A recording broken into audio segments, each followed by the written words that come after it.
Welcome back to Quick Country Histories. Today, we're diving into the story of Uruguay. It's a nation that's really defined by its unique spot on the map, its groundbreaking social reforms, and just this incredible resilience through some major ups and downs. So, let's get into it and explore how this small country ended up making such a huge impact. Okay, so here's our game plan. We're going to walk through 6 key periods. We'll start with its early days as a contested land, then its fight for independence, that golden age of reform, the dark times under dictatorship, and finally, where Uruguay is today. All right, our story kicks off way before any Europeans showed up. The land was home to nomadic peoples, like the Charrúa and the Guarani. But then, the 16th century rolls around, and with it come the ships and, the huge ambitions of 2 massive empires. And that, right there, set the stage for centuries of conflict. So, from the get-go, the place we now call Uruguay was pretty much guaranteed not to have a quiet history. And the reason? It's simple: geography. Just look at where it is. It's wedged right between the massive Spanish Empire to the south and west and the ever-expanding Portuguese colony of Brazil to the north. It was, for all intents and purposes, the ultimate buffer territory.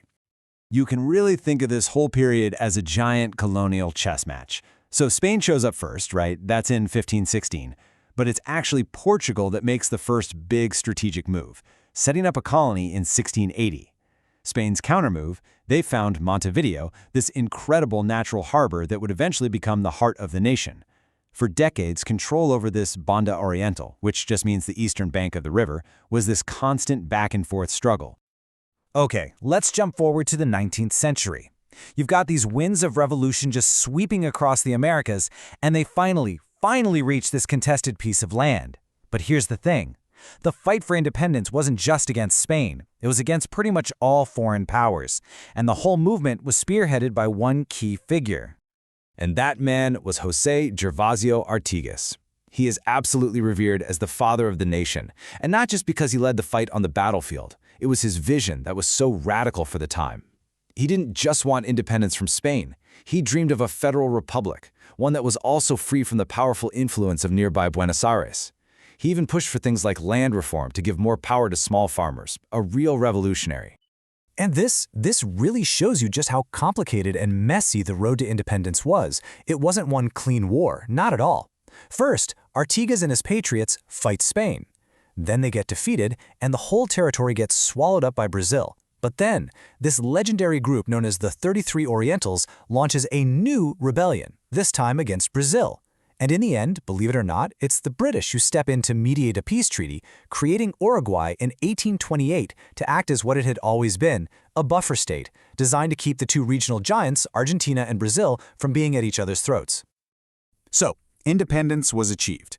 You'd think that would be the end of the story, right? Peace and quiet? Nope, not even close. The ink on the new constitution was barely dry before the whole country just plunged into nearly a century of internal conflict. And weirdly enough, it was this very struggle that would, paradoxically, forge the modern Uruguayan state. To really get a grip on 19th century Uruguay, you have to know about these 2 groups, the Blancos and the Colorados. They were basically the 2 magnetic poles of Uruguayan society. On one side, you have the Blancos, or the whites. They were the conservatives representing rural agricultural interests. On the other, you have the Colorados, the Reds. They were the liberals, representing the business interests of the capital city, Montevideo.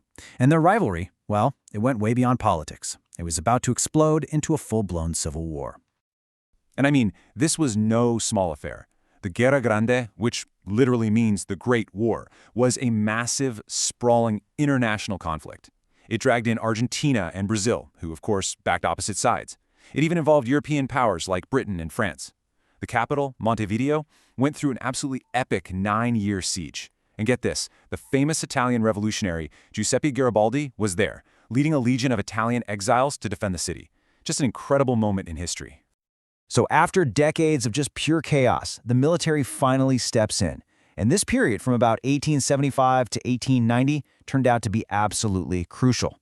The military government's goal was pretty straightforward: modernize the state so we can finally end all these constant rebellions. So they built railways and telegraphs to move troops and information around fast. They fenced in the huge open fields to create clear property rights. And maybe the most important thing they did was introduce what's known as the Varelian Reform, creating a system of universal, free, and mandatory public education. That would become a true cornerstone of Uruguayan identity. All of this modernization really laid the groundwork for what was about to become Uruguay's golden age. As the 20th century dawned, a visionary leader stepped onto the scene who would take all this newfound stability and use it to transform the entire nation into a beacon of progress for the whole world. And that led to this nickname, the Switzerland of the Americas. And look, this wasn't just some catchy slogan. For a big chunk of the early 20th century, Uruguay really earned it. It became known for its rock-solid democracy, its social equality, and a really high standard of living. It just stood out, especially in a continent that was so often dealing with turmoil. So the big question is, how on earth did they pull it off? Well, the architect of this whole transformation was a president named José Bataille Ordóñez. And just listen to some of the reforms he pushed through. An 8-hour workday, back in 1915. The right for women to get a divorce, a full-on social welfare and pension system. I mean, this stuff was unbelievably advanced for the early 1900s.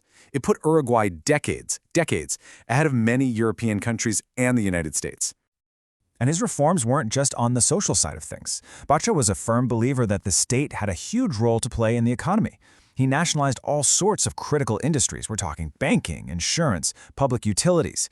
Now, the idea wasn't to kill private business, but to make sure that these essential services were actually serving the public good and that the country's wealth was being shared a little more fairly. But, as you might have guessed, this golden age couldn't last forever. There were economic storms brewing on the horizon, and when you combine that with a new wave of political radicalism, well, it would eventually lead to the total collapse of the very model that it made Uruguay so special. And this timeline here, it just shows how fast and how tragic the downfall was. It all kicked off with an economic crisis in the 50s, when the demand for Uruguay's big exports, like wool and meat, just dried up. That created a lot of social frustration, which in turn fueled the rise of the Tupamaros, a far-left urban guerrilla group.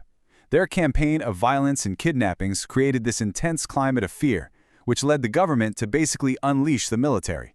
And in 1973, the military decided to just seize power for itself. And the human cost was just immense. Now, while this number of people killed or disappeared might seem smaller than in some neighboring dictatorships, you have to remember how small Uruguay is. The impact was absolutely devastating. For a time, it had the highest number of political prisoners per capita in the entire world. Think about that. The Switzerland of the Americas had become a full-blown police state. The dictatorship finally came to an end in 1985. And with that, Uruguay began the long, difficult process of rebuilding its democracy and, really, of rediscovering its own identity. So this became the big question for modern Uruguay, right? Could it get back to that progressive spirit from the Batlle era? After everything it had been through, the crisis, the repression, could it once again become a pioneer? And the answer, as you can see here, was a pretty resounding yes. In the 21st century, particularly under the left-wing Broad Front governments, Uruguay once again found itself right on the cutting edge. They legalized abortion, they legalized same-sex marriage, and, in a move that got global attention, they became the first country in the world to fully legalize and regulate cannabis, from seed to sale. It's like a direct echo of its trailblazing past. So, when you step back and look at the whole picture, Uruguay's story is anything but a straight line. It's this fascinating cycle, isn't it? You have a nation forged in the fire of imperial rivalry that rises to become a global model of progress, then collapses under immense pressure, and then, so remarkably, reinvents itself by looking back and drawing inspiration from its own golden age. Well, I hope you enjoyed that deep dive into the story of Uruguay. If you like these kinds of explainers, make sure you subscribe to Notebook Summaries, and definitely go check out the full Quick Country Histories playlist. Thanks so much for watching.